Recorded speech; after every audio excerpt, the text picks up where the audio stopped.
Quite dramatic scenes today in Islamabad. Why are the authorities so determined to get Imran Khan? Hi, Iain. Thank you for having me on your show. It's great to be speaking to you about this because I'm in Lahore right now, and I've been here for almost a year now, and I've been very actively involved in what's been happening, and just keeping an interest as I do in South Asian politics. But why are they so motivated to stop Imran Khan? This is the big question. What I have experienced while I've been here is that there has been a constant effort to stop the elections from happening. Imran Khan dissolved the assemblies in January, and since then has been protesting for early elections in the Punjab province and in the KP province, and it's been so turbulent. The judiciary has been probably the only institution that's been pushing for this, that elections must be held within 90 days after the assemblies have been dissolved.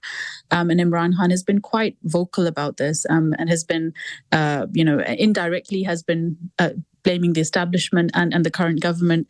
So it's been very turbulent. The protests and rallies that that were supposed to be peaceful have been filled with violence and tear gas and shelling. There have been attempts. There's been attacks on his house, and today is I think the whole nation is in shock that this has actually happened. That he has been arrested, with only 5 days to go till May the 14th, which was when the elections were due.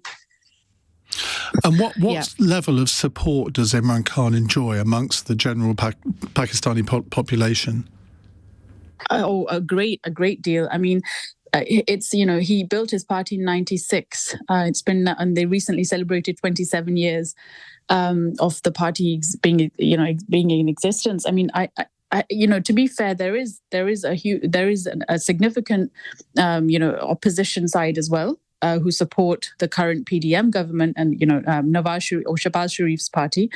But I think in the last sort of 5-6 months, Imran Khan has really mobilized, and it almost started a revolution. And people are, and even people who were on the fence, as it were, have joined Imran Khan, and because he's a very transparent leader. He talks about the process, he talks about the constitution. He's making citizens politically aware, which is not very common in Pakistan. People usually don't have that political awareness because they're just very used to, not getting the information. But social media has given Imran Khan that platform, and what we're seeing now is a lot of protests. People are coming out on the streets, which I haven't really seen in if you look at other leaders in history.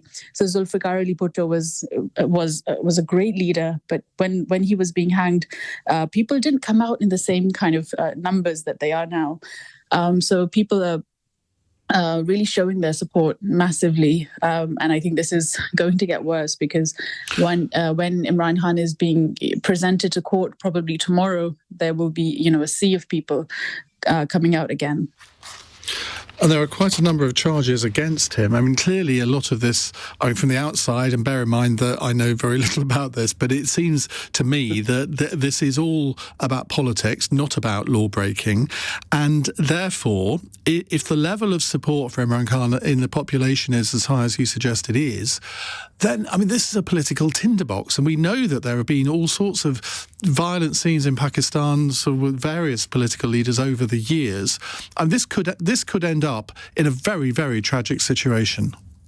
This could happen. I think people are fearing that they could take his life, they could kill him, and people and his supporters have been fearing this for the last few months and have really been protecting him. When he's appeared in court multiple times in the last few months, he's gone to Islamabad multiple times. Every time the High Court has summoned him to come, and he's worn this shield over his head. And I think what Pakistanis have learned that in history, a lot of its leaders have they've been they've been unfortunately killed. Benazir Bhutto, Zulfikar Ali Bhutto, and this is something that now as people are becoming more aware through social media, it's sort of it's a bit more difficult to just take someone's life where the people are so aware and can put things online very quickly. So I think I think people are fearful and are reacting, and also in the way that they arrested him. If you look at the images, they're very disturbing. they're dragging him in a very inhumane way, and of course we know that he was attacked last year. His